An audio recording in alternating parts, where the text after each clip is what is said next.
Jam! Hi there, welcome to Girlie Garage. Today we're going to work on looking at our brake pads and determining if they need to be changed. Okay, so this is what your rotor looks like. This is your rotor, this giant piece here. And the way that that works is that you have metal brake pads right here. And the fluid, when you step on your brakes, comes through this line and goes through a caliper and compresses the brake pads against the rotor. And that's what slows you down. So what we're going to check here is the actual life left in the pad, because that's the replaceable part. If you go too far and these go metal to metal, you need to replace both the rotor and the pad. So we're not there yet, but we're going to look at it right now.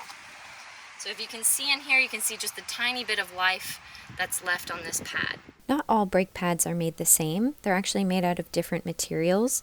When you go to your auto parts store, you want to ask them for something that's closest to your original equipment, or OE, or anything above that.